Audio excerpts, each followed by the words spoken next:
Do I like rooting for Tucker Carlson to fight? No. Do I think it's totally fair to quiz people on the exact demographic breakdown of a country? Maybe not. Was it great to watch? Absolutely. It was, there was just something truly pleasurable about watching Ted Cruz get rhetorically punched in his smug face. Welcome to Pod Save America. I'm Jon Favreau. I'm Dan Pfeiffer. On today's show, we'll talk about Pete Hegseth and Tulsi Gabbard falling out of favor with Trump, masked federal agents arresting more Democratic politicians, Senate Republicans making even deeper Medicaid cuts, and more drama at the DNC. Then later you'll hear Tommy's conversation with Democratic Congressman Eric Swalwell, who stopped by the studio this week. But let's start with the war between Israel and Iran, which Donald Trump has not yet decided to join as of this recording late Thursday. The Wall Street Journal broke the story that Trump has approved final attack plans that would likely involve a U.S. strike on Iran's underground nuclear enrichment site, which Israeli weapons can't reach. But the president still hasn't decided if he'll order the strike. Axios reports that Trump is pressing his advisors on how confident they are that American bunker buster bombs could fully destroy the site at Fordo. Every The Game Show host, Trump seems content to build suspense and keep everyone guessing as he muses publicly about the decision. The White House did say on Thursday that he'll make his final decision within the next 2 weeks, which is a longer time frame than reports have suggested. They also suggested that there might be a possibility for diplomacy, so potentially some good news there. But here's some of what Trump himself has been saying about this. I may do it, I may not do it. I mean, nobody knows what I'm going to do. I can tell you this, that Iran's got a lot of trouble. Just wonderful. Wise words. So we should note that the Israeli government seems intent on destroying not just Iran's nuclear program, but the regime itself. The AP reports that more than 600 people have already been killed in Iran and more than 2,000 wounded, nearly all of them civilians who have nothing to do with Iran's nuclear program. The numbers are going up in Israel, too, where 24 people have been killed and hundreds more injured, including in an Israeli hospital that was just hit by an Iranian missile. Dan, what are your thoughts on where we are and the prospect of America joining another regime change war in the Middle East? The whole experience of this past week has felt so surreal for people like you and I who are of an advanced age, and I know I'm of a more advanced age, blah, blah, blah, who were around in politics in 2003 when we marched stupidly into a war in Iraq where we, as a country, decided to invade the wrong country after 9/11.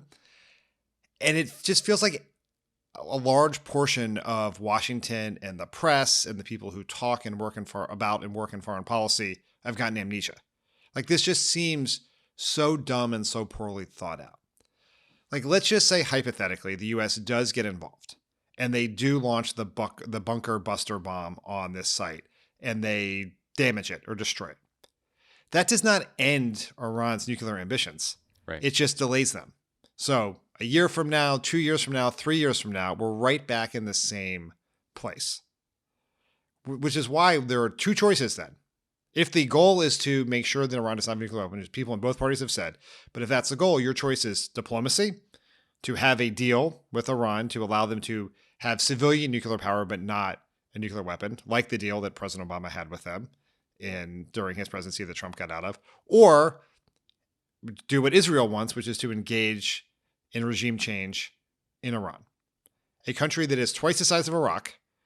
And we know how well that went in Iraq. And so that it seems like that would drag the United States into a conflict that would be more deadly, more dangerous, and last longer and be more expensive, most likely, than what happened in Iraq.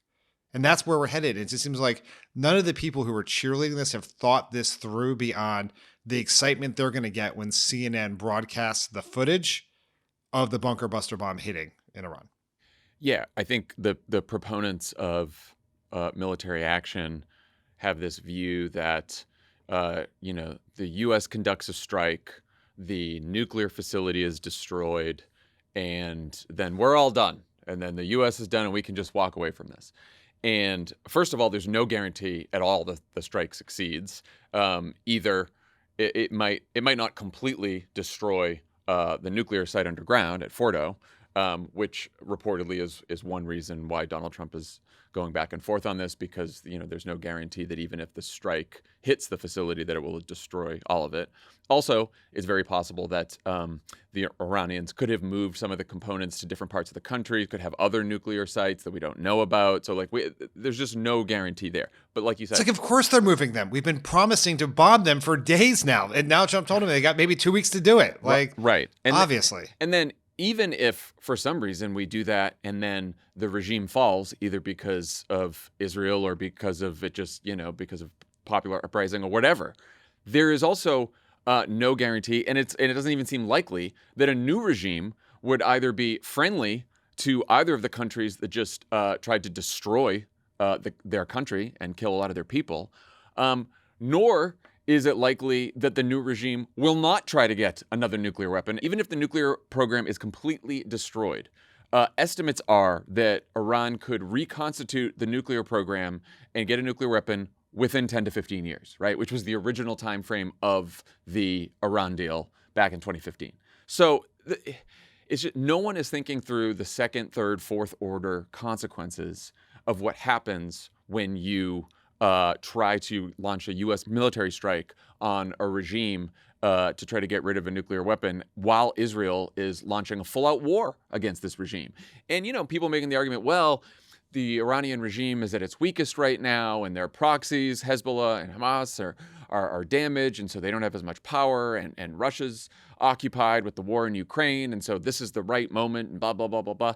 But it's like, it's not a question of whether or not it's the right moment to launch a military strike. It's the question of whether the best way to deal with a regime that wants to acquire a nuclear weapon is with military force or diplomacy.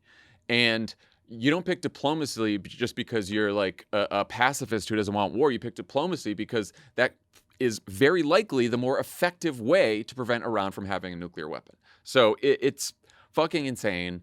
And also, all of the polls out so far show that people do not want this war. They do not want a U.S. military action. I was talking to Tommy about this. Some of these polls, you can word the question so that it's, do you support the United States supporting Israel in trying to prevent them from getting a nuclear weapon, prevent Iran from getting a nuclear weapon, and then you get more support than you do otherwise. But, the more the closer the question is to, do you actually support a U.S. military strike in Iran, the more opposition you get. And it's not just opposition from Democrats. It's not just opposition from independents. It's the opposition from a good chunk of the Republican base as well. It's less than 20% of Trump voters support the idea. Yeah. And again, you can, because I saw, Echelon had a poll out where people were more supportive of supporting Israel on this. But it all depends on how you word, as you know, right? This all depends on how you word a question, and especially when you're dealing with matters of foreign policy and war. Most voters aren't equipped to know exactly what the context is and what the situation is and what all the details are before they're asked to give a judgment. But the more that you actually lay out what could happen, right, with military force, with even if it's not sending U.S. troops in, with military strikes, whatever, the more opposed people are. It's I don't even need a poll for that. That's been the core defining aspect of American politics for the last 20 years. Yep. Has been a reaction to the failed war in Iraq. It explains Barack Obama's candidacy, explains Donald Trump's candidacy, it explains Donald Trump being able to run and win a Republican primary by trashing the Bush family, Republican royalty. If we have one strike and that's it, is there going to be this massive rebellion and people are going to care? Probably not. But people do not want to be in a war, period, in the Middle East. Right? That is just as simple. That is, you word the question however you want. The reality is that it would be massively unpopular if all of a sudden U.S. troops are losing their lives or U.S. tax dollars are being spent in another regime change war in the Middle East. And Tommy and Ben made this point on Pod Save the World, which of course everyone should go listen to because they do a much better job than us talking about all the implications. Well, let's finish first before making the judgments. But no, but we attack Iran, we join this war. They're gonna try to retaliate against us. Yeah. And that could be a retaliation against U.S. troops in the Middle East. We have thousands and thousands of troops all over the Middle East. That could be against U.S., that could be against American civilians. There's a possibility that they have, sleeper cell agents that they could activate potentially in the United States or just other parts around the world when there are American civilians, tourists, going around, just traveling around the world somewhere. There could be a terror attack against them. And right. And like that doesn't, and as Tommy and Ben pointed out, that doesn't necessarily have to happen right after we launch a strike. It could be a year from now, 2 years from now. But once we have joined this action, then they're going to try as hard as they can to retaliate against us. And then we will be forced to retaliate again. Yep, exactly. And this is what happens. Wars they're easier to start than end. Just one more point on this, just so we hammer it, is there is no evidence that anyone has provided that shows that the strikes had to happen now. No. That Iran was on the cusp of getting a nuclear weapon. Trump's own, we'll get to this, the intelligence community says that, the world says, and if Israel had that smoking gun proof, they would be everywhere with it. And so they just thought now was the time for a whole host of reasons, and they went for it. But it is not because there was an imminent threat from a nuclear weapon to Israel or the United States. No, it's because Iran's weaker now than it's been in any time in recent history. That's it. That's the reason. So the big political subplot here has been the open fighting within Trump's MAGA coalition about what he should do. A lot of administration types have been telling reporters that Trump is leaning toward greenlighting an attack, but the more isolationist wing of MAGA, they're making a lot of noise too. By now, you've probably seen or heard about the interview where Tucker Carlson absolutely savages Ted Cruz. But let's roll it again anyway. How many people live in Iran, by the way? I don't know the population. At all? No, I don't know the population. You don't know the population of the country you seek to topple?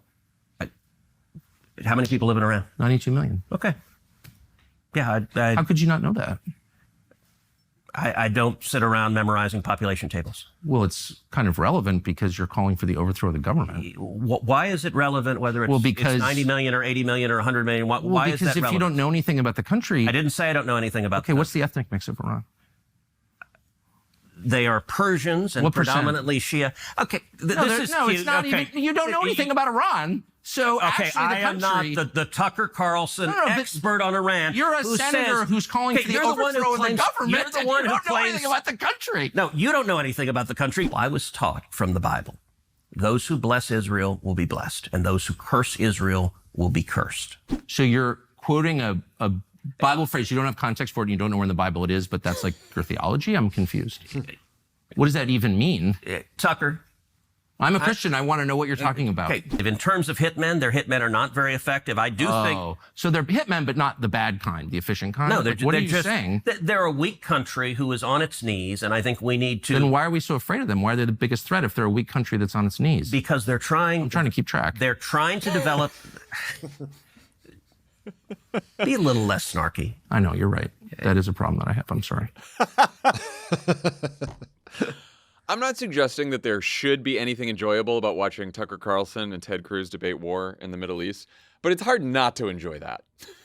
Of course there's something enjoyable about it. It's hard not to enjoy that. And, it's obviously it's Tucker Carlson. We know. But I don't know. Sure would be nice to hear other journalists and reporters interview people like Ted Cruz with that level of skill and expertise. And look, just to be fair, part of this is because people like Ted Cruz refuse to sit down with real journalists anymore. They all just go on each other's, MAGA-aligned podcasts and Fox News, and that's it. And they rarely sit down with actual journalists. So I guess that's what we get now. What did you make of that exchange? Thoroughly enjoyable. Do I like rooting for Tucker Carlson to fight? No. Do I think it's totally fair to quiz people on the exact demographic breakdown of a country? Maybe not. Was it great to watch? Absolutely. It was, there is just something truly pleasurable about watching Ted Cruz get rhetorically punched in his smug face. I enjoyed it, and I don't want to have any, and I know it's a serious topic, and Tucker Carlson's a terrible human being, but you know what? We deserve this. Not like you and me, but everyone listening. It's been a tough time. Like, I think we're allowed to enjoy this without any sort of complicated feelings about it. Yeah, I do too. Just enjoy it. But I do think the one serious part here is that Tucker Carlson does, through his snarky ways, expose something that is true about Ted Cruz and all the other people who are cheerleading for a war of which they've given very little thought about the context, the consequences, what comes next. And, that's mostly Republicans who are cheerleading them, but it's not only Republicans. They're like, my take is so far has been that too many Democrats have been too afraid to speak out against this possible war, to speak up for diplomacy out of fear of looking weak. And Democrats being afraid of looking weak on war is how we ended up in Iraq in the first place. And being against war is not weak. Like swallowing what you truly believe because you're afraid someone's going to run a negative ad against you if a war goes well, that's weak. Also, the penchant to use religion, in this case, the Jewish religion, to somehow justify every action of the Israeli government, at which, Tucker nails him on, because he finally says at one point, he's like, well, it's in the book of Genesis. And so Tucker's like, so the first book of Genesis, first book in the Bible, in the Old Testament, and the message from God was, you must support Bibi Netanyahu and the government of Israel thousands of years into the future. Like, what the fuck are you talking about? It is so, and just this idea that like, they are so weak and on their knees now, so this is the right time to strike. I thought they were supposed to be big and scary. It's like, Yeah, there is just an inherent contradiction after inherent contradiction in the arguments for this war. Let's talk about this rift more broadly within the MAGA coalition. Trump himself has downplayed it. He said that Tucker already apologized to him, which I don't really buy. On the other hand, you got influential Trump supporters like Charlie Kirk, Marjorie Taylor Greene, Steve Bannon, all have been highly critical of going to war. Podcaster / comedian Theo Von spoke out on Thursday, and Dave Smith, a comedian who's on Rogan a lot, went so far as to apologize for ever supporting Trump and called for his impeachment. More on Dave Smith later. We have a little dessert for you at the end of this episode, if you stick with us. But Dan, how serious rift do you think it is, and how much does it matter? We all, as Democrats, hope that there is like this moment of enlightenment where everyone takes off their MAGA hats, throws them in the garbage, and either abandons Trump, becomes a listener to the Bulwark, or even in, dare I say, a Democrat in good standing. And they see the light for what we all believe about Trump. That's not a moment that's ever coming. And I'm sure that a lot of these prominent people whose power and money is tied to being pro-Trump will find a way to rationalize this if we go down the war path. But I think for the average voter, the entirely apocryphal idea that Donald Trump is anti-war was an important rationale for why you were okay supporting him despite all of his flaws. And so there are always consequences of some measure when you do something that violates what was your core political identity to one of your constituencies. And, this politics happens on the margins. And so if there's some number of people who already feel like Donald Trump has maybe abandoned them on the economy, on some of the other things he's promised to do, he said he was going to lower costs, he's raising costs. And then you also do this, that has consequences. And that is going to put more downward pressure on his numbers, I think. Yeah, what we want here, and I'm thinking about the conversation I had with Eric Chenoweth, is we want defections from the regime here. And all the defections aren't always going to be on the same issue or from the same set of people, but that matters less than the fact that you continue to have people peel away from the Trump regime. And either they don't have to necessarily leave and then come out against Trump and join us in the streets, but they can at least stop participating, right? Like you had Elon Musk, not part of the government anymore. We're about to talk about Tulsi Gabbard, who's in the administration and is also doesn't seem like she's in favor of this war. So, and then of course you have all these voters, right? You have some of the podcasters who supported Trump because they thought he was anti-war. You got some of the people in Silicon Valley who thought that maybe they wouldn't add more to the deficit. Whatever the fucking reason is, you just want more. You just want to peel more support away from Trump and the regime and that is a good thing, and that just weakens him and weakens J.D. Vance or whoever else may try to run and take over for him if he lets that happen. Dissatisfaction of the base matters a lot in a midterm. Yes. Where base turnout is much more tied to the outcome than in a presidential election with a much larger electorate. Yes. Pod Save America is brought to you by Stamps.com. Your time equals money. If you're a lawyer, accountant, realtor, or any profession that requires sending a lot of stuff, don't waste your time. Rely on the experts instead. Stamps.com is the reliable expert that is simple and easy to use and saves you time and money so you can focus your time on what you do best. Track all your mailing and shipments, manage contracts, and report on how much you send and spend all in one place. and all for up to 89% off USPS, UPS, and other carriers. For more than 28 years, Stamps.com has been doing more than just small business mailings, making life easier for over 4 million customers. Access all the USPS and UPS services you need to run your business right from your computer or phone anytime, day or night. No lines, no traffic, no waiting.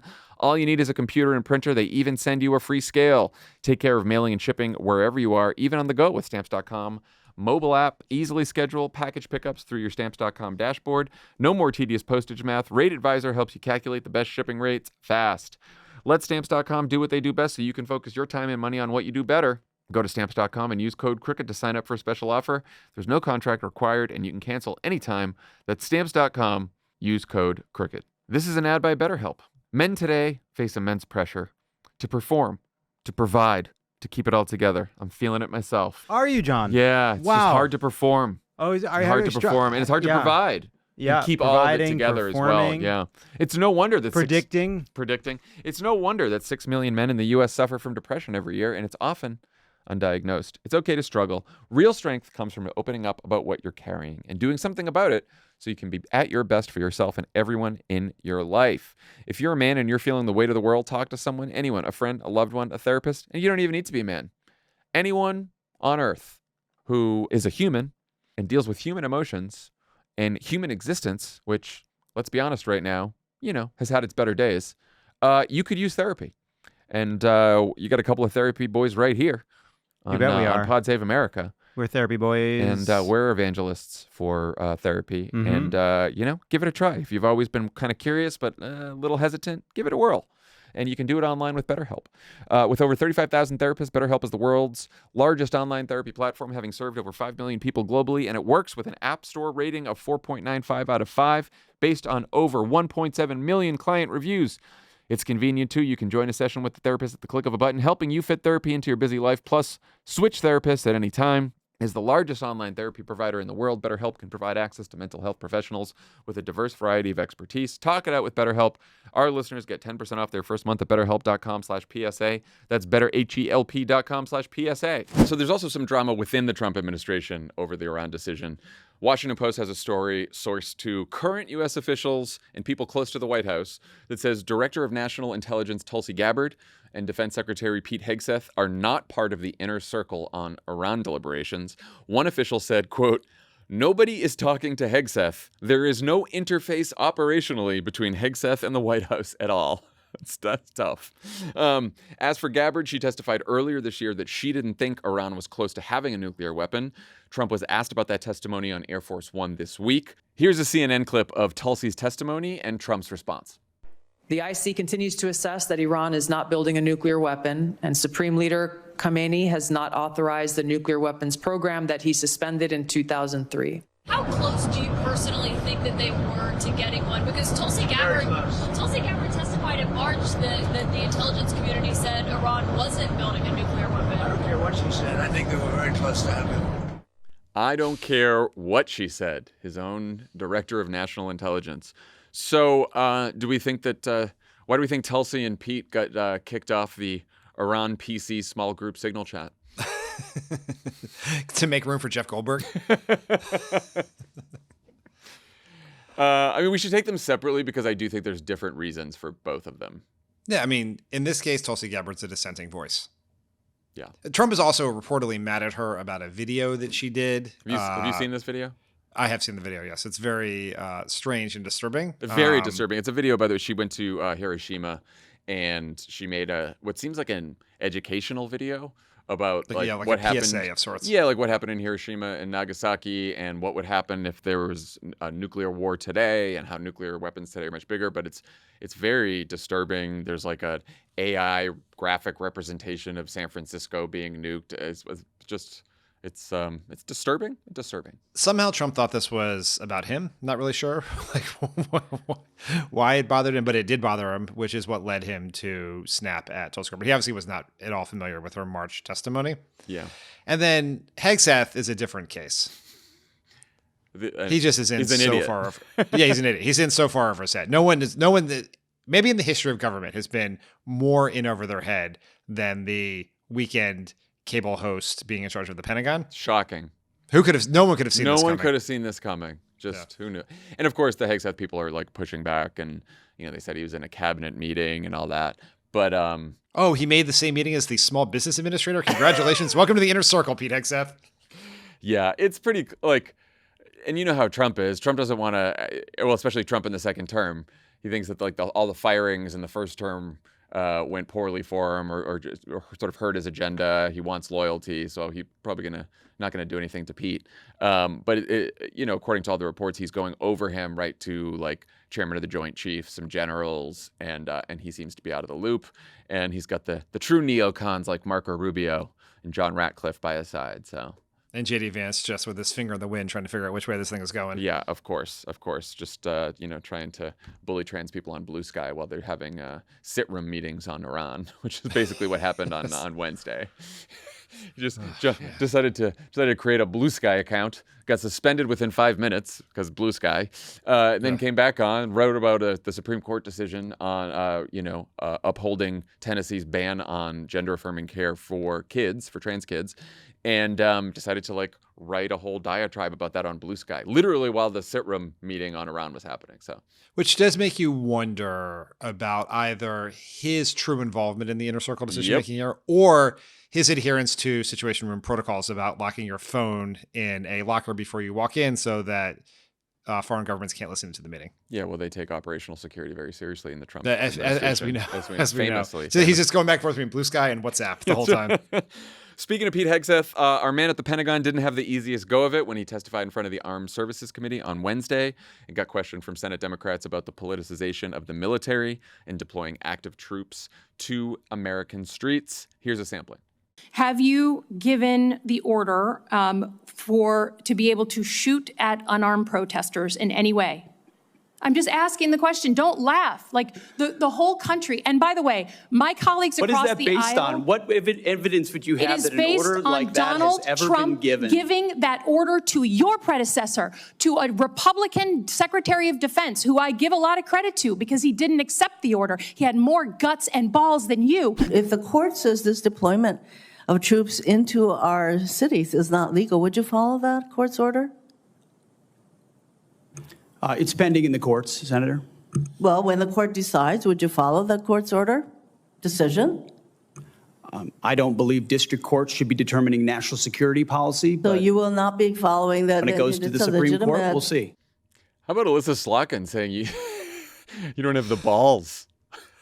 Love it. Good job, Alyssa Slotkin. That's the energy we need in these hearings. That is the energy we need. So what do you think? Right guy for this? Right guy for the job at this moment? It doesn't seem like it. Like, as we said, anyone could have predicted this is where this would end up. It's actually, I would say, gone worse than I thought. Yeah. And this is saying a lot. It's like, we can laugh at it because he's a bozo, but I think what Slotkin and Hirono just demonstrated there is if he gets an illegal order, if he gets an order to fire on people, he's going to do it because he's loyal to Donald Trump above all else, right? So it just, there is something it's noteworthy that in this administration with this president, now Pete Hegseth, not super quick on his feet, so there would have been a better way to do this, but he felt like to say he had not been given an order or would not follow an order to shoot civilians would somehow be disloyal to Trump. Yeah. Or that he would not send troops into U.S. cities against a court order. To suggest that you would follow the court order would be disloyalty to Trump. And he's probably right. That is a very scary, scary thing about this administration. And when you have people like Hegseth who are weak and sort of thirsty now to get back in the inner circle, do we really think he's going to make a stand on principle against some of these things? Of course not. No, he's not. Just so everyone's aware, the U.S. military is still deployed here on the streets of Los Angeles, even though there haven't been protests or arrests for days. The curfew has been lifted, but actually another 2,000 National Guard troops have been deployed to Los Angeles. So we have a total of 4,800 troops roaming around here. I don't actually even know what they're doing at this point. I guess, though, as we saw last week, the point of the deployment was never just to keep the peace. It was to help support masked ICE agents as they conduct massive immigration raids all over the city and the county, which they are very much still doing. Last episode, we mentioned Trump's decision to pause immigration raids in the agricultural and hospitality sectors. He posted about this on Truth Social, and then there was a report about an actual memo at DHS with new guidance on this. And this was likely because, politicians and business leaders in red states complained to Donald Trump that they depend on these workers. Our economy depends on these workers. And Trump's like, some of them are just great people who've been here and we got to protect them and all that bullshit. Well, that lasted all of 4 days. The Department of Homeland Security told staff it was reversing the decision a couple days ago, and that they should continue raids anywhere they want, and that they should arrest anyone they want, even immigrants who are following the law and may have legal status. So that is continuing. One of those immigrants was arrested in New York City this week as he showed up at immigration court for a routine hearing, just like he was supposed to. This has been happening a lot, but what made this situation unique is that the man had been accompanied to his hearing by New York City Controller and Democratic mayoral candidate Brad Lander, who's been showing up at court a few times now to help immigrants navigate the legal system, to escort them. Volunteers have been doing this as well. So Brad Lander was acting as one of these volunteers. Lander had his hand on the man's shoulder, said he wouldn't let go until the ICE agents produced a warrant. Instead of producing a warrant, or instead of saying to Lander, sir, sorry, we're taking him away. We have the authority to do this. We have a warrant, whatever. They handcuffed Lander. They handcuffed him and detained him. And he was thrown against the wall. And he was detained in the building until New York's governor, Kathy Hochul, had to show up and wait for a couple hours to demand his release. So federal prosecutors say they're investigating what happened, but haven't said whether they will file charges. And you can check out Lovett interviewed Lander for YouTube just a couple days ago. So you can check that out on the Pod Save America YouTube channel. What do you make of all this, Dan?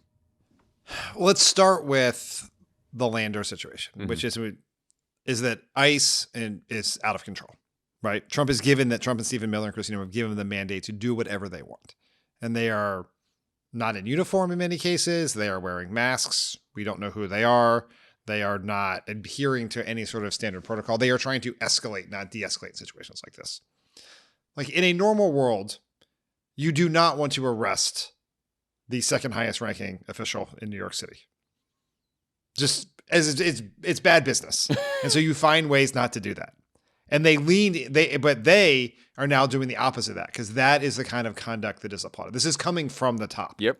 This is what they have been given, and Trump, impossible to meet quotas from Stephen Miller and Christine Noem and Trump.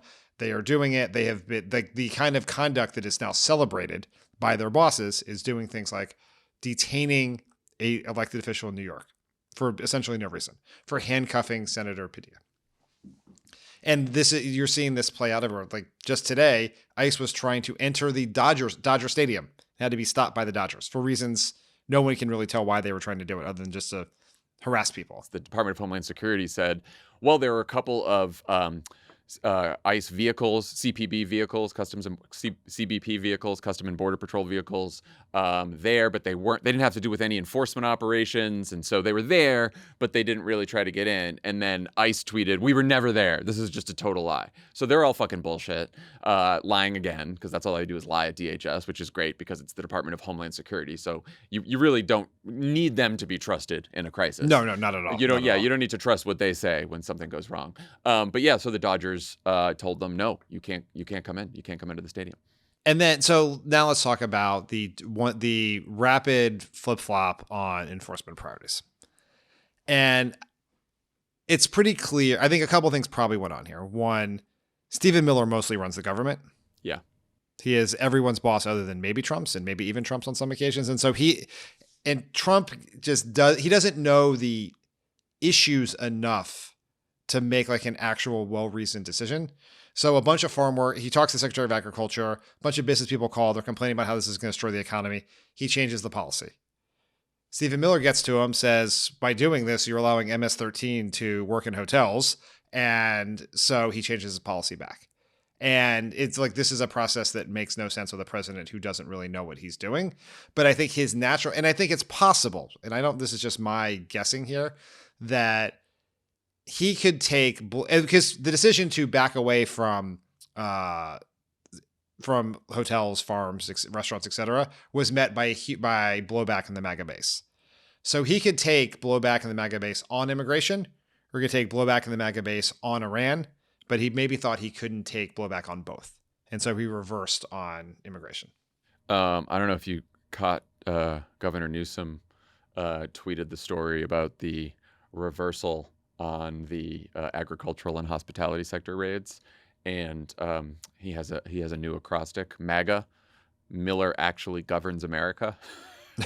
That's pretty good. Not too bad. Not too bad. That's pretty good. I do think that's what's going on. I also think that both of these things, the arrests or handcuffing Lander and Padilla and other Democratic officials, and the raids, I do think they're connected, and I do think it's a Stephen Miller thing. He wants the confrontation. There is a way to do immigration enforcement, even really tough immigration enforcement, that you or I may not agree with, right? Which is like, you can go after people who either have criminal records or recent arrivals.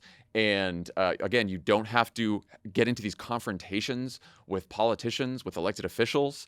ICE just released new guidance that now says that members of Congress can't conduct oversight on ICE facilities, even though that's the federal law. Or they can, but like ICE can just, basically turn them down or cancel their visits whenever they'd like for no reason. So they want the confrontation with local officials. Tom Homan, the immigration czar, has been saying this. Stephen Miller clearly wants a confrontation with these officials. Kristi Noem, before the moment where Alex Padilla was handcuffed, was talking about how DHS was going to liberate Los Angeles from Karen Bass and Gavin Newsom. Liberate us from our elected leaders who we elected. So they want these confrontations with officials. It's insane. And just so people will know what's happening in the immigration court. So you get a notice to appear in immigration court if you are here with legal status or without legal status, but you're appealing it, right? So maybe you're waiting for your asylum hearing. Maybe you lost your legal status and you overstayed your visa, but you're appealing. And so you go to immigration court. And usually your case gets adjudicated, and then either you get deported or you're allowed legal status, and that's that. What they're doing now is they're having the prosecutors who work for the government go to these hearings and say, actually, we're dismissing all the charges. And which sounds good at first, but what really is happening there is you lose all legal protections once the charges are dismissed. And then as they walk out of court, they have the often masked plainclothes federal agents there to haul you away and get you into expedited removal, which means you get deported quickly. So immigration activists have been sending volunteers to these courts to help escort people out of the building. And they've said, as they train these volunteers, do not engage or impede the work of these officers if they do grab someone. But sometimes if you're walking out with people, if you're escorting a family, then they don't get taken. Or they just go out of the other elevator, right? Or they get to go live their lives and have their case heard, which is what usually happens. So Brad Lander has been doing that. And then, people are saying, oh, it's a stunt. It was a stunt. It was a stunt. Well, I think he said it to Lovett. It was the 7th time he's done this. And he's usually been doing it very quietly. It didn't get a lot of coverage. So he's just been doing this as a volunteer because he's a good person who does this. And as he was escorting someone out, this is what happened. And again, there's a million ways they could have dealt with this that did not end in Brad Lander getting arrested. Same thing with telling Padilla, please don't interrupt the secretary. You can talk to her afterwards. They could have done that with Padilla. They don't want to de-escalate because they want the confrontations with cops. And Stephen Miller wants ICE agents to be arresting anyone they want, even without a warrant, even if the person has legal status. Like, that is the situation we're in right now. Brad Lander is running for mayor. He's a politician. Right. Obviously, there is some measure of politics in this, but I've seen politicians try to do stunts, and that's not what he did there. He could have, he was not trying to have a confrontation with ICE. He could have pushed it in a way, if his goal was to get arrested, he would have done something very different than what he actually did. Yep. Also, people have been making this point this week, like the masks thing, and and they're like, oh well, attacks and harassment on ICE officers are up 500%, and then you ask DHS about it and they don't provide any evidence for that whatsoever. But so you have plainclothes agents with masks, with guns, sometimes in unmarked vehicles.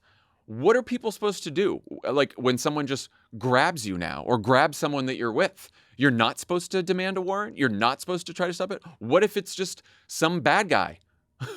What if it's just some criminal who's just going to say that they're from ICE and grab you? Now, that's the country we're living in now, where like anyone can just be rounded up and grabbed off the street, and now you're not supposed to say anything and not supposed to resist and not supposed to ask for a fucking warrant because it's ICE?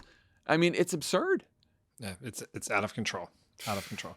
Out of control. Okay, there's been lots of economic news this week. Not all of it was great. The Fed's latest forecast predicts slower economic growth and higher inflation, which is why they decided to hold interest rates steady again, and why Trump responded to the announcement by calling Jerome Powell not a smart person and someone who, quote, hates him.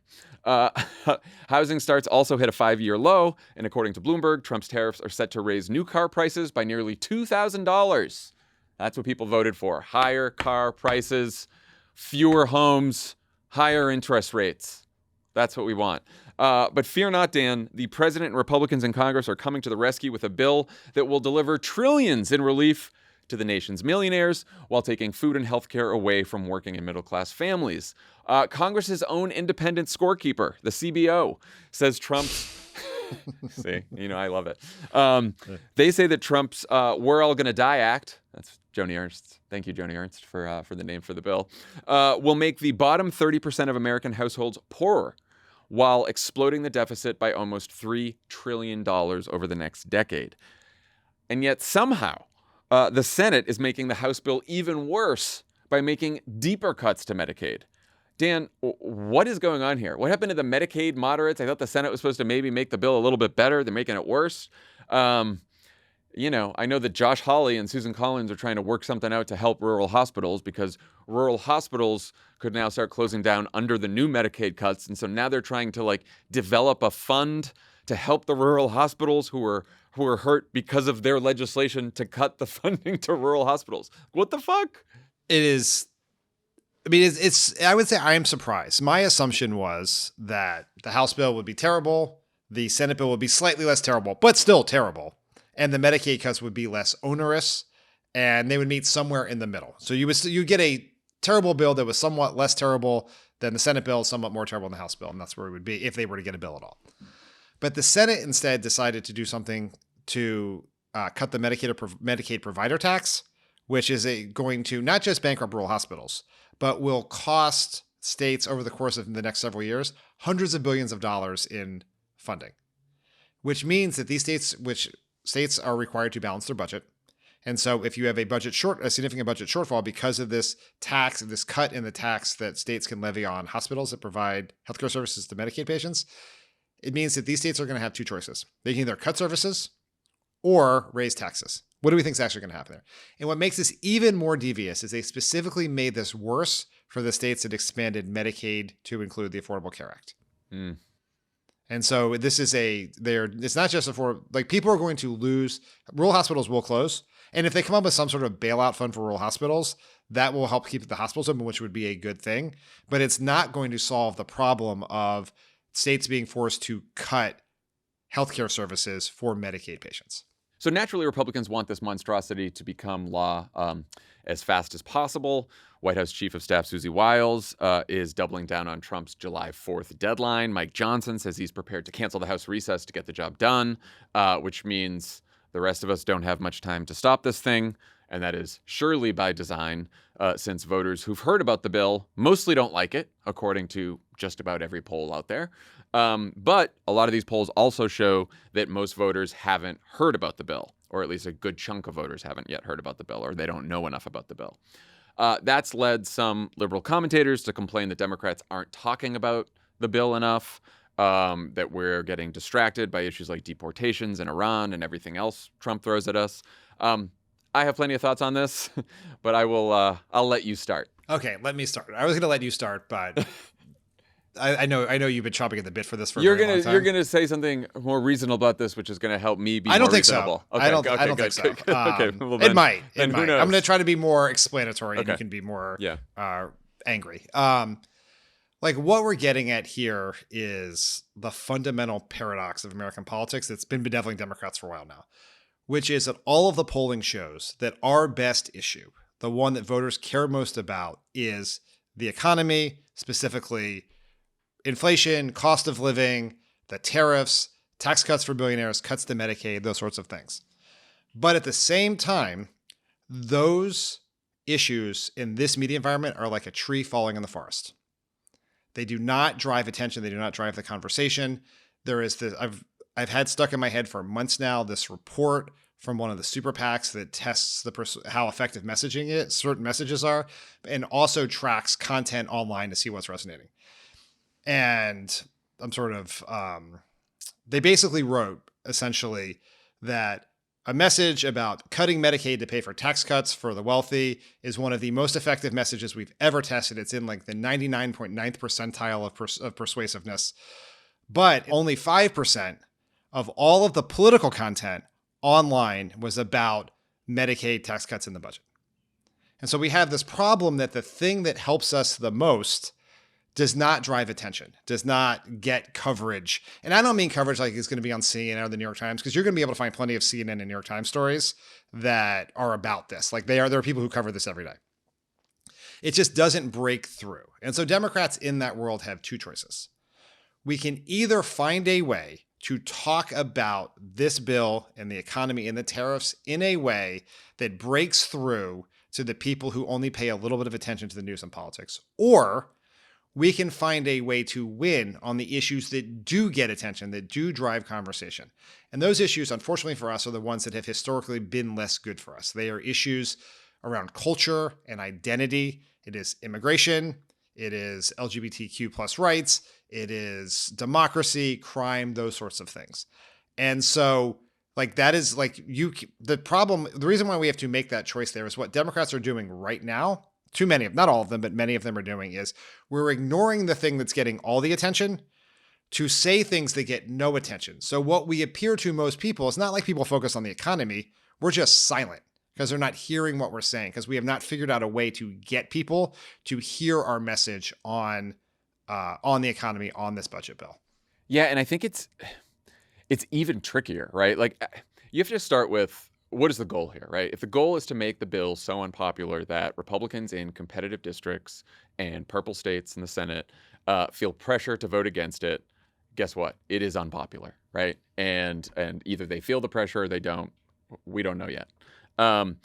If the goal is to make it even more unpopular than that by reaching people who are unaware of the bill, a big reason that's difficult is everything you just said is true. But additionally, you mentioned this, like the very people we're trying to reach are the people who don't pay much attention to the news. They don't follow the news closely. They are not on Blue Sky. They are not on Twitter. So more tweets from us don't matter. They're not watching cable news. So the random Democrats doing a press conference is not going to matter. They might be watching local news, reading local newspapers if they still have them where they live. So yeah, like you could do events at a rural hospital, or you do local events and maybe get some coverage there to the extent there is coverage.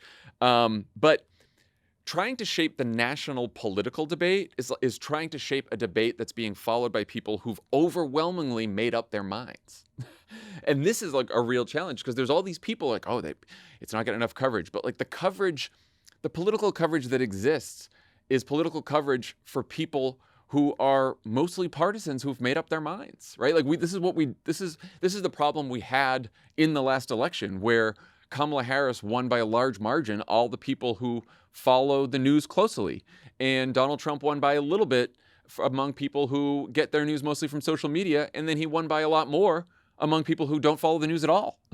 So like it's a bigger problem. I guess why I got frustrated about it is there is this belief among people who are very in the data, and it's Democratic pollsters and strategists and all those folks. Many of them are friends, and they're like, everyone's just talking about the immigration stuff for Trump or this, and what we got to do is just talk more about Medicaid. But us talking more about Medicaid, we talk about on this podcast, we talk about everywhere. We're just talking to each other. We're all talking to each other, and like the larger challenge for us is to break out of the bubble of all of us who pay close attention to the news and reach people that way. And again, there's two goals here. There's one, trying to stop the bill, or at least make the bill better before it passes. And then there's another goal we can talk about, which is if it does pass, because Republicans are like, whatever, I don't care that it's unpopular, I'm just going to do it anyway because Donald Trump told me to. Then it's a question of, can we hang this law around their necks in the midterms, right? And a very, very unpopular bill that then they have to run on, and we can make the midterms about it. And that is a different story, because then you get more people paying attention. There's a whole campaign that we can run about this law that they voted for that is passed. So like that's a whole different story. And I think that maybe is a little bit easier to get people to care about. But right now, I just don't know what else. I don't know what creative ways to talk about this bill are going to break through to people who don't really follow the news anyway. I don't have the right answer. I don't think anyone does. Because if there are a lot of smart people thinking about it, if they did, we would do that. Right.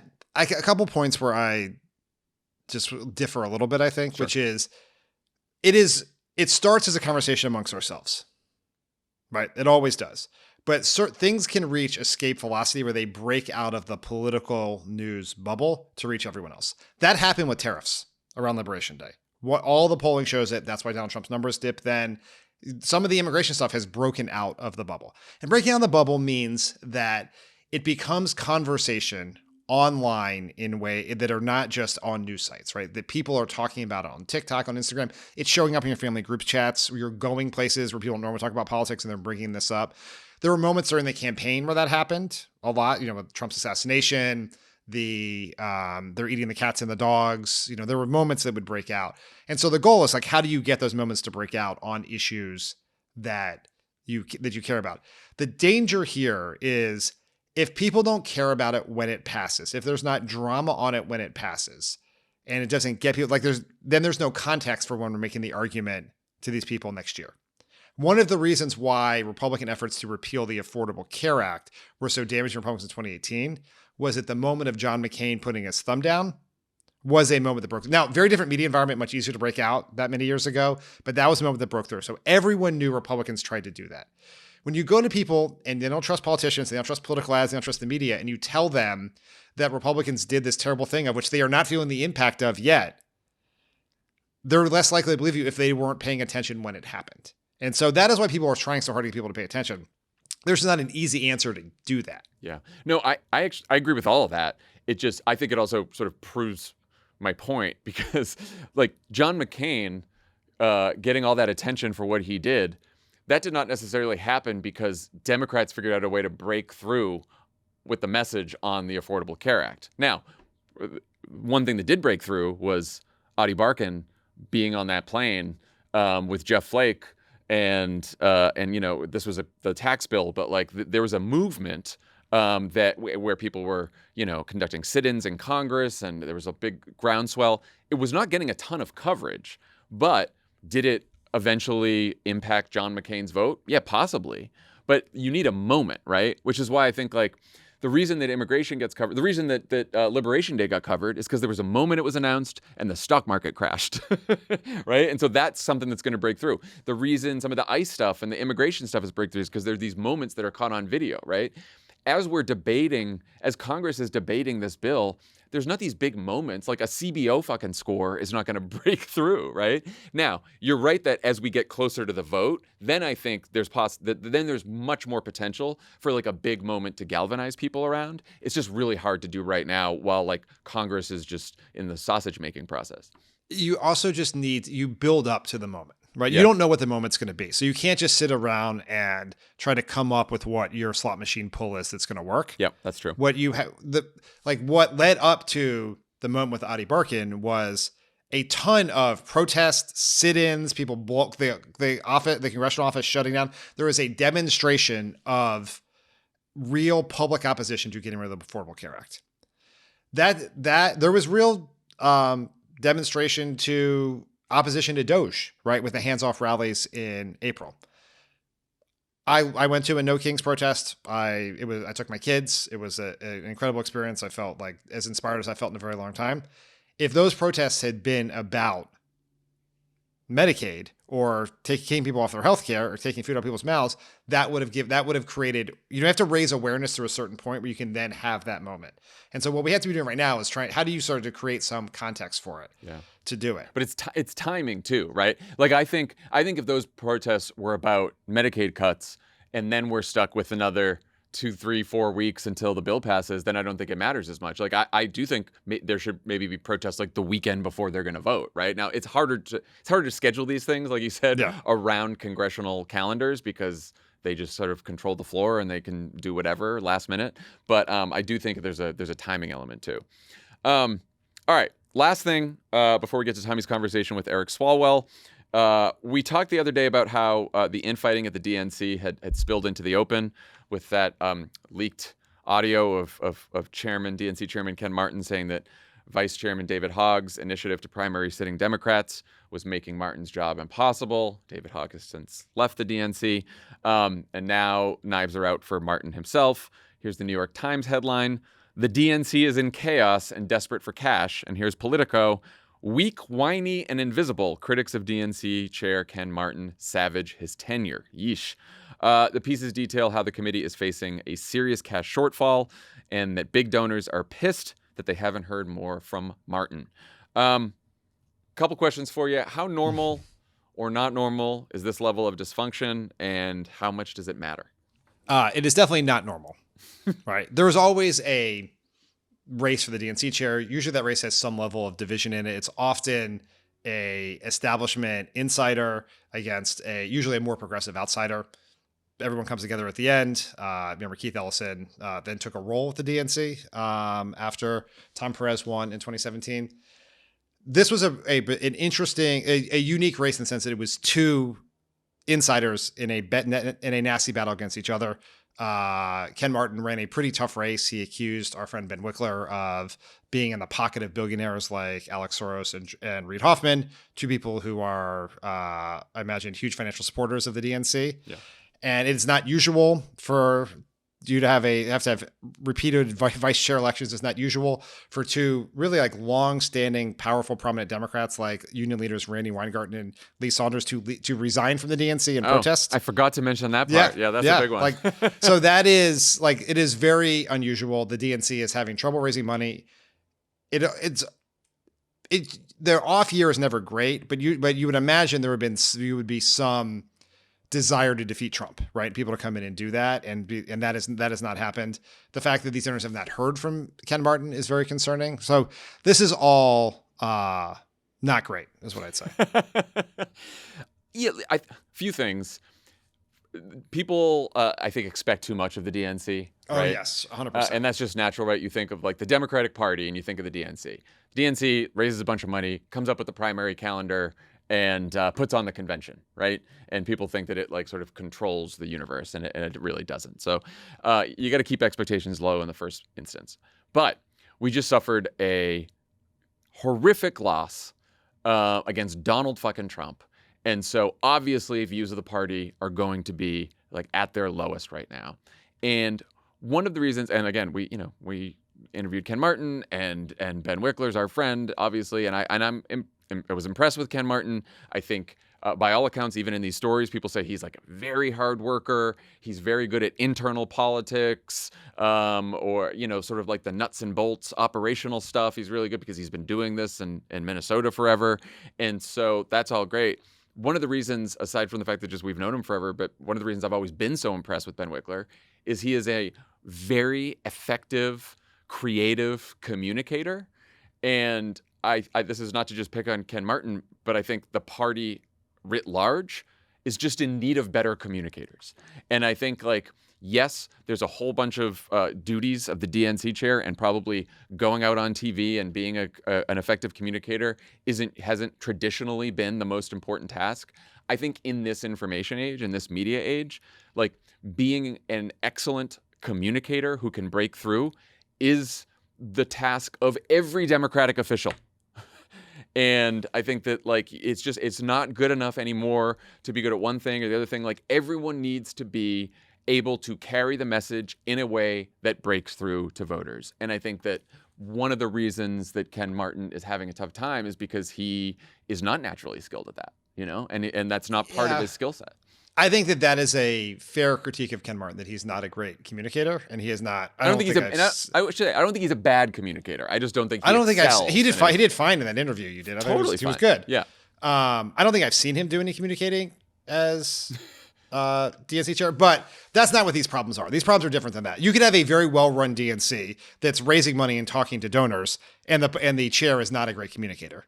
You can, but I think in this environment, in this political context, after that election, we should have picked that person, but the problems in the DNC are much, much bigger than whether Ken Martin is good at TikTok. That is true. That's the point. I think that's the big point here. Now, your second question is how much does this matter? And it's not great. Like, I'm going to say that. But as you point out, everyone thinks the DNC is massively powerful. How many people have told us, like, how can the DNC not get the Democrats on message? Call the DNC. Tell me that's not what the DNC does. Yeah. And in the midterms, the DNC plays a very small role in terms of the Senate and the House. That the midterms are largely about the Senate and House Democratic campaign committees. Like, that's where most of it happens. But the DNC should be building for 2028. The DNC is going to have to manage what I expect to be a quite large primary with a calendar that is still TBD. Like, there's a lot of big decisions that have to be made by the DNC. And if it's not run well and not funded well, and if the new nominee, who will not be an incumbent president, comes in and the DNC is in debt and doesn't have money, that is a problem, because the DNC is a very important part of a presidential campaign. Yeah. It's just, what's going to get donors to give? What's going to get these Well, I mean, this is a problem bigger than the DNC. You talk to anyone in the progressive space right now, it's very hard to raise money from big donors. They feel burned by what happened in 2020. They're mad at Biden. They think the Harris campaign or Future Forward, whoever else, did not spend their money correctly. A lot of their assumptions about how you spend money, like, do you give it to super PACs to run TV ads? Does organizing still work? They still have these questions, and they're holding back. And that's fine for now, but we're missing opportunities. And time is the only non-renewable resource in politics. So some of these groups we're going to depend on in 2026 are losing time because they don't have money right now. Yeah, no, that's true. Okay, we promised you some fun before we get to Tommy's interview with Eric Swalwell, and so we want to bring in the anti-war MAGA isolationist newest bestie on the left, Tommy Vitor himself. All right, Tommy. Hey.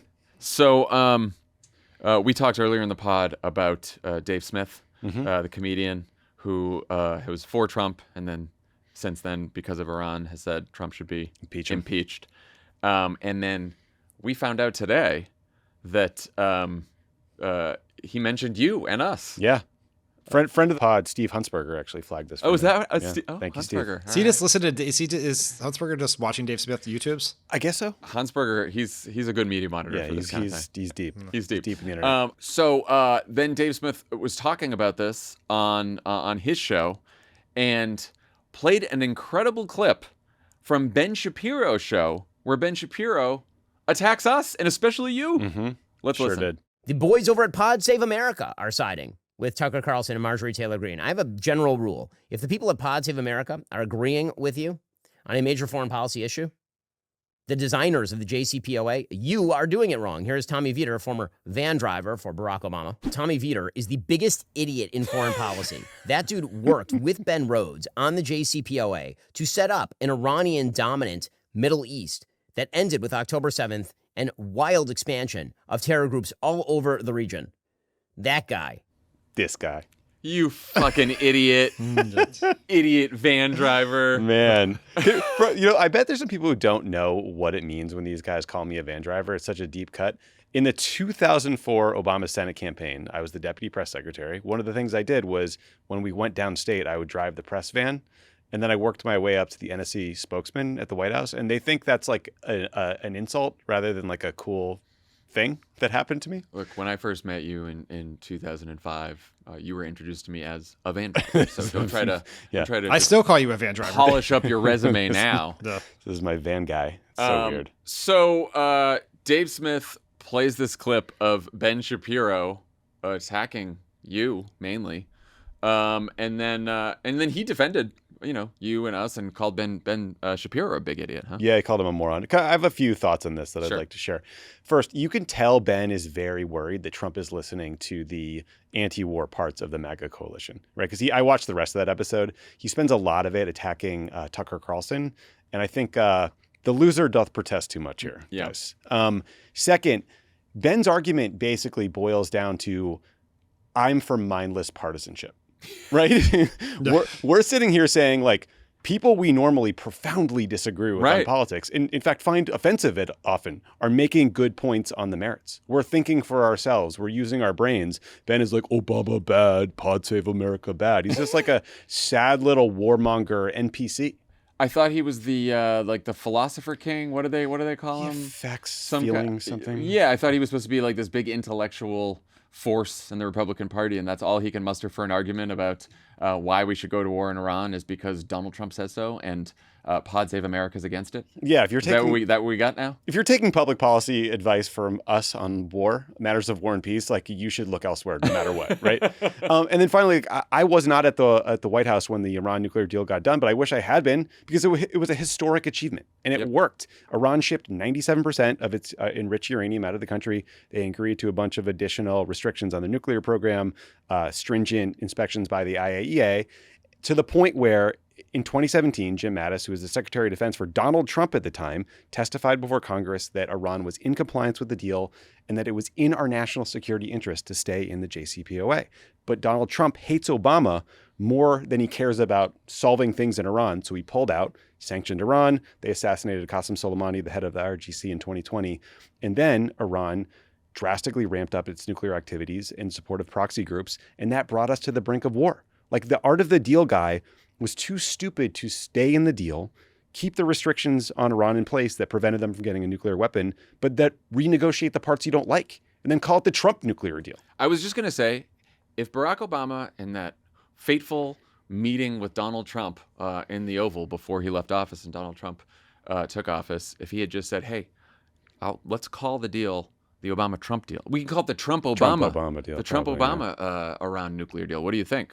I bet we would have still been in the deal. I think he would have had to say, hey, I hate that JCPOA thing. Yeah, maybe. Can you get rid of it? And then Trump would have stayed in. But like that's why we're on the brink of war. And by the way, this is what Netanyahu always wanted. And these hawks always wanted. They wanted regime change. They wanted the war. Well, thanks Dave Smith for... Can I read you guys one thing? Yeah, sure. Just regarding Ben's attack on me personally. I take no offense. Judge me by the people who hate me. Did you write a personal statement about this? No, I want to read you I want to read you a passage from a column Ben Shapiro wrote in August of 2005. So this was years after the U.S. invaded Iraq and we found no WMD. The headline is, Why War in Iraq is Right for America. 2005. This is why impatient isolationism serves us ill in Iraq. Did Iraq pose an immediate threat to our nation? Perhaps not. But toppling Saddam Hussein and democratizing Iraq prevent his future ascendance and end his material support for future threats globally. The same principle holds true for Iran, Saudi Arabia, Syria, Egypt, Pakistan, and others. Preemption is the chief weapon of a global empire. No one said empire was easy, but it's right and good, both for Americans and for the world. Yes, Ben, this empire project in the Middle East is going great. Yeah, no thanks. No thanks to that foreign policy right Thanks, there. buddy. All right, we're going to take a quick break, but before we do, in the latest episode of Polar Coaster, Dan, you dove into why Trump's disapproval numbers are ticking back up and what polls really tell us about immigration. What else did you guys cover? We went deep into the polling around the war in Iraq. Around the war in Iran. That's a Freudian slip. And looked at why voters, including Trump voters, are very opposed to this. And Elijah and I did something fun, and we talked a little bit about the NBA Finals. Oh, nice. Well, if you want access to Polar Coaster, which you should get, you got to be a Friends of the Pod subscriber. You'll also get access to our Discord community where you can submit questions for Dan and Caroline. Ad-free shows, ad-free Pod Save America, ad-free Pod Save the World, ad-free offline, ad-free Love or Leave It. Check it out and a whole lot more. Sign up at crooked.com/friends or on Apple Podcasts. When we come back, you'll hear Tommy's conversation with Eric Swalwell. Pod Save America is brought to you by Z-Biotics Pre-Alcohol. Let's face it, after a night with drinks, I don't bounce back the next day like I used to. Hate to say that, but it's true. Sad. Have to make a choice. Either have a great night or a great next day. Until I found pre-alcohol. Z-Biotics Pre-Alcohol Probiotic Drink is the world's first genetically engineered probiotic. It was invented by PhD scientists to tackle rough mornings after drinking. Here's how it works. When you drink, alcohol gets converted into a toxic byproduct in the gut. It's a buildup of this byproduct, not dehydration, that's to blame for rough days after drinking. Pre-alcohol produces an enzyme to break this byproduct down. Just remember to make pre-alcohol your first drink of the night. Drink responsibly, and you'll feel your best tomorrow. Love, love, love Z-Biotics. Swear by it. Use it all the time. Tell everyone else to use it. I probably sound annoying how much I try to push it on other people, but it works. Summer's here. That means more opportunities to celebrate the warm weather. You're drinking in the backyard. You got a glass of wine at the beach. You got a cocktail by the campfire. All these things. You don't want to forget your ZBiotics pre-alcohol. You got to drink one before drinking and wake up feeling great and ready to take on the next day and all that summer has to offer. Go to zbiotics.com/crooked to learn more and get 15% off your first order and use Crooked at checkout. ZBiotics is back with a 100% money-back guarantee. So if you're unsatisfied for any reason, they'll refund your money, no questions asked. Remember to head to zbiotics.com/crooked and use code Crooked at checkout for 15% off.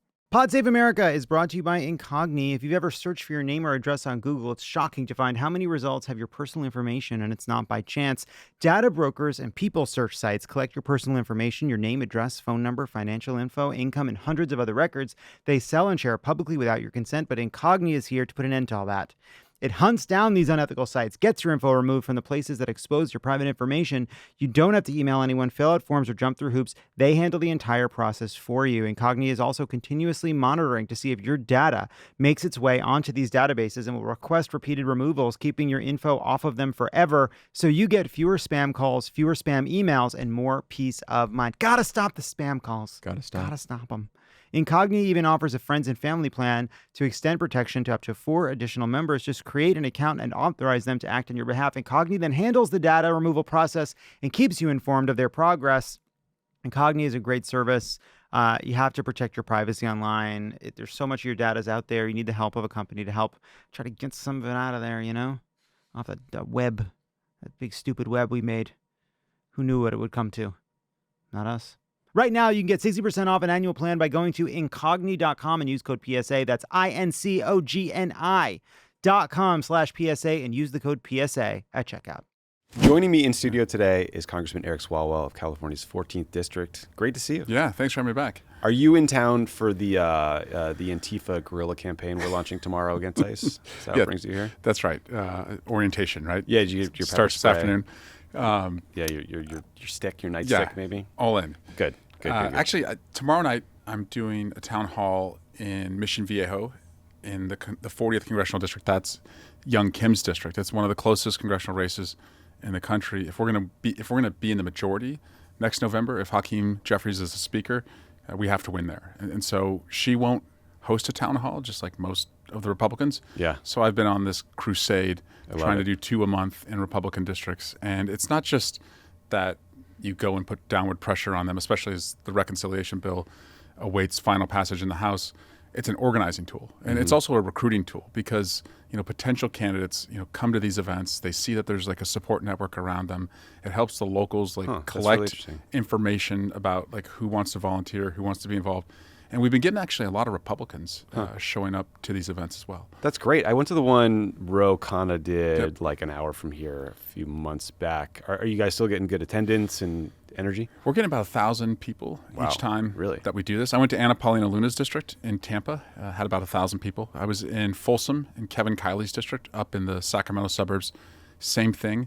And we try and create like immediately a permissive environment for Republicans because I don't want people who are Republicans to feel like if they ask a question and say they're a Republican, that they're going to get jeered. And then you start to see the permissive environment allows them to, in their questions, say, I'm a Republican and I don't like this. And so we've learned a lot about like what is drawing them out, what's causing them concerns. And it's what you'd imagine. It's threats to healthcare, Social Security, a lot of veterans who are getting fucked over. I mean, no president has fired more veterans than Donald Trump. Right. And a lot of these guys are showing up with their service hats on to like kind of like proudly like show that they served and now their benefits are at risk. That's great. I'm so glad you guys are doing that. I think it's really important. Also, I screwed something up on a recent mailbag episode that I left the country, and you actually corrected me. I said that Democrats had a 6-year term limit on committee chairs. Turns out that was Republicans. Huge error. I wish we did. Yeah. So you be in favor of a reform like that? 100%. Something to get younger members into leadership positions? Yeah. And too many we have so much talent in our Democratic caucus, but the way our rules are set up, I mean, it's very seniority bias. Because of that, a lot of people have, either left the private sector or they've run for other offices because they don't see a pathway to leadership. I want to get to some issues of the day. So Politico reported today that we're talking on Wednesday, June 18th, that a federal appeals court appears poised to allow Trump to continue to deploy the National Guard to Los Angeles. If that happens, how worried are you about Trump just like having troops in the streets of Los Angeles or other liberal cities in California or anywhere just in perpetuity? Yeah, no, that's the plan, right? And I see it as it's kind of like a reverse Uno of January 6th, right? So January 6th, we needed the troops, and that would have meant the troops going in against his supporters who were violently attacking the Capitol. And so he didn't call them.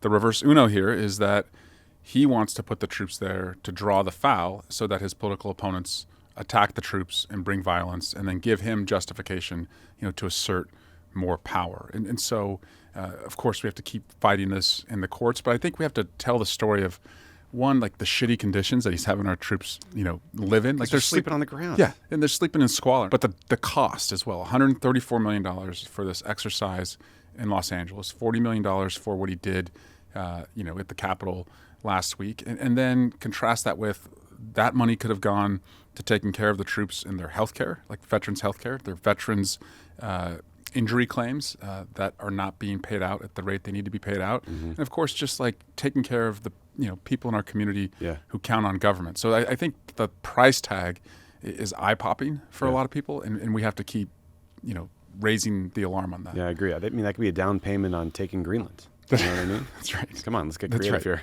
Yeah. California is proposing a bill to ban face coverings for officers during official duties unless they're SWAT or disaster response.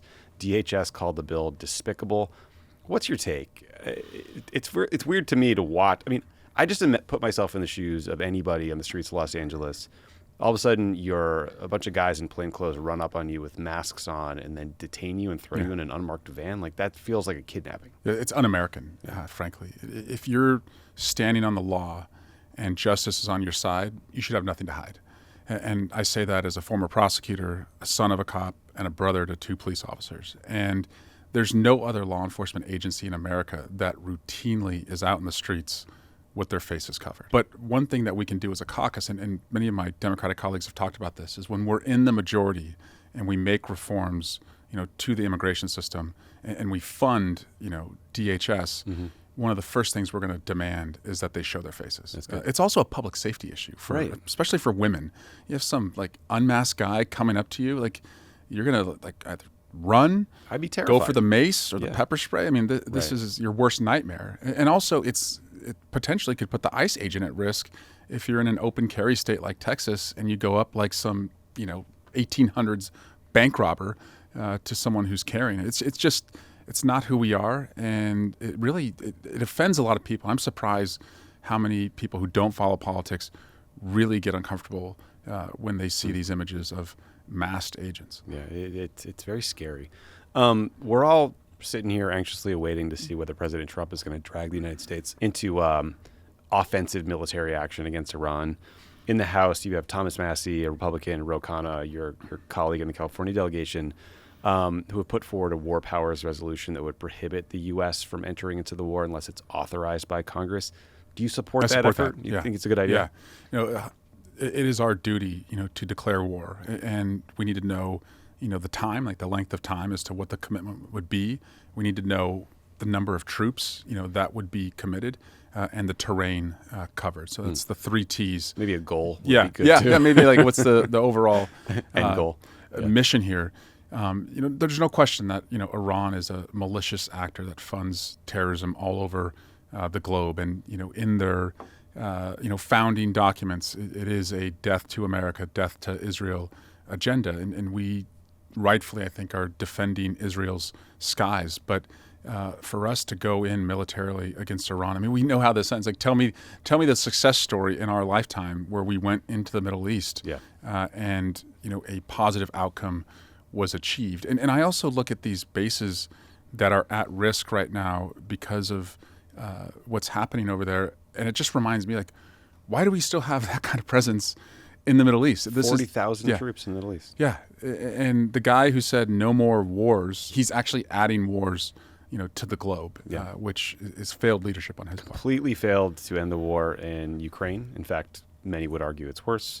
Things in Gaza are worse, and now we're adding a war with Iran. And why wouldn't China right now, as they see us, distracted and unable to bring peace where we promise peace, why wouldn't they move on Taiwan at this point? I mean, if I was China, I would see the United States and its influence quite weakened, especially, if Netanyahu is able to launch these strikes while we were negotiating with Iran, making a president who said he's going to end wars look weak. Like, why wouldn't China want to do that if the U.S. president looks weak? Yeah.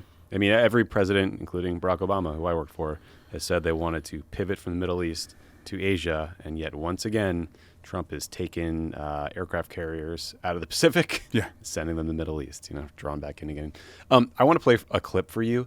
This is a guy named Dave Smith. He's a comedian, a podcaster, and a frequent guest on Joe Rogan's show. Another kind of like manosphere is the word that's become coin of the realm, but whatever.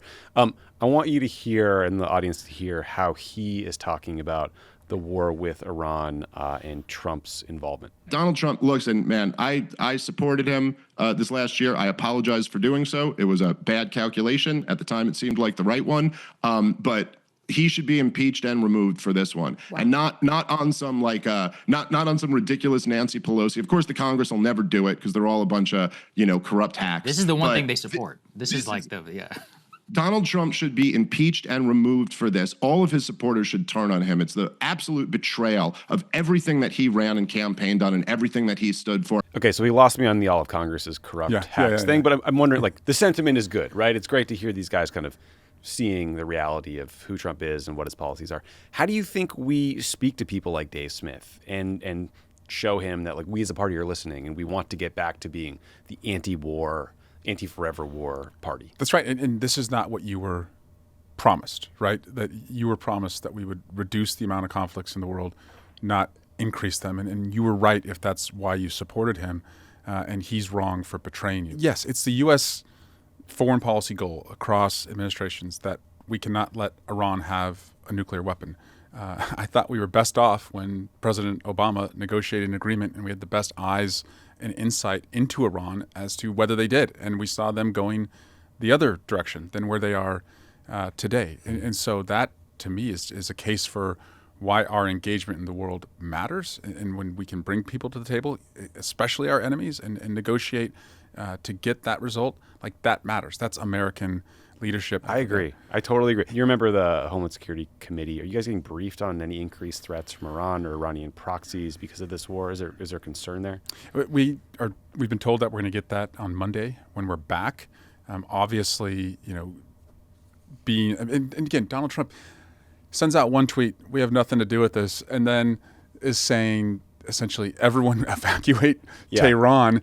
Well, that. Also, I could smoke the Supreme Leader if I wanted to. Yeah, I know where he's staying right now. That's good. So that certainly brings more threats to the homeland, and I look forward to that brief, to see what we can do to reduce that. Again, we were told fewer wars, safer on day one, and people have never been more anxious about their security here, or our friends even in Israel. I mean, they are now incredibly anxious about ballistic missiles raining down on Tel Aviv. Yes. I mean, this is crazy stuff. Speaking of the security situation, over the weekend, there was this horrific, politically motivated assassination in Minnesota.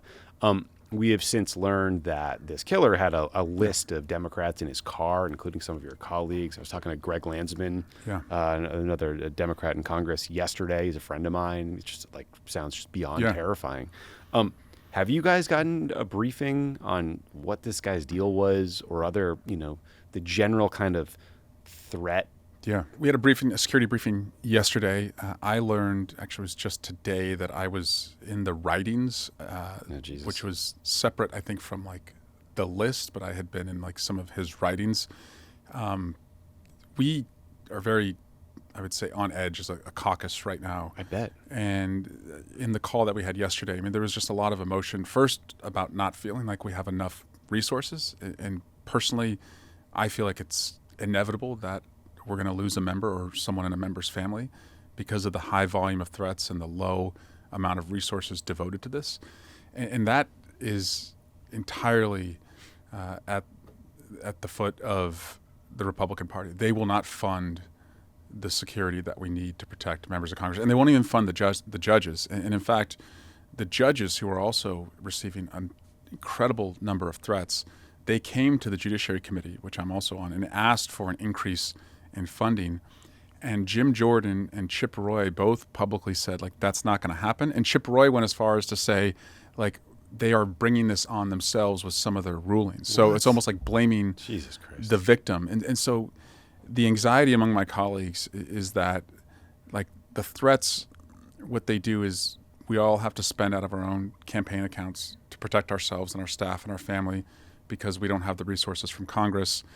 And the aim is to make you do fewer town halls so you're not as representative to your constituents, spend more money out of your campaign so you're more vulnerable, in your own re-election. And then you have these assholes, on the right, like Mike Lee, who take a tragedy like this and blame the Democrats. He mocks it and suggests that it was leftists who did it. And it's very frustrating right now. Greg told me he's sitting in his house, terrified, waiting for them to catch this Minnesota killer who had his name on a list.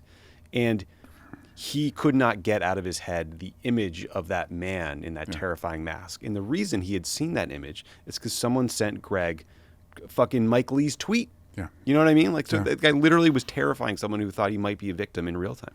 Just awful.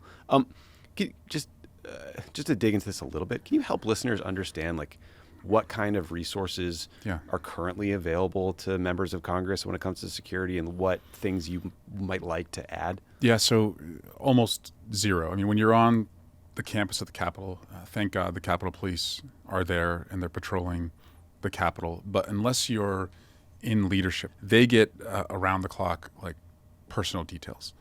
Nobody else gets anything like that at all. And so you're really on your own. And so if you're personally wealthy, you can, I guess, pay for, like, personal security. Yeah, I remember Mitt Romney talking about, like, how unbelievably expensive it was for him to protect himself and his family as part of why he retired. Yeah, if you have $80,000 left in student loan debt like me, like, it's really hard to, like, I'm sure.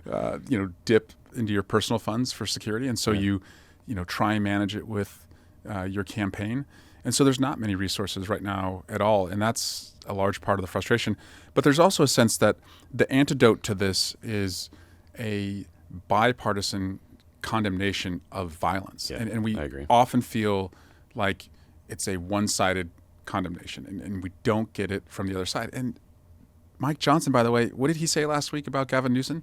That he should be tarred and feathered. Yeah. Right? Like, just one of the most horrible, cruel acts from, like, a horrible era of American history. And so that's the direction these guys are going. And it's another reason for us to be in the majority. And Hakeem Jeffries has said this to many members who face a lot of threats, that, like, when we're in the majority, like, we will get this right.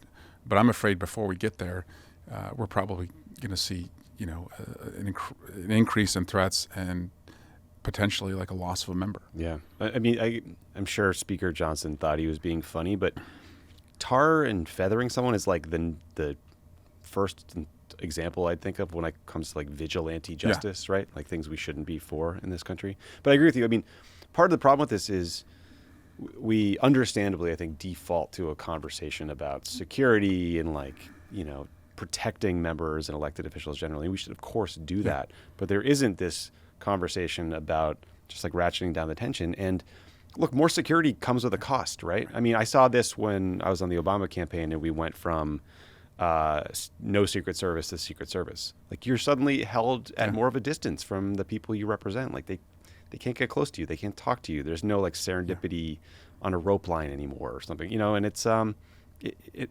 harmful, I think, to, like, the political process generally. And you can see the direct line of, like, when the threats started to go up. And it was 2015 when a certain person entered the presidential race. Ted Cruz? And that's right.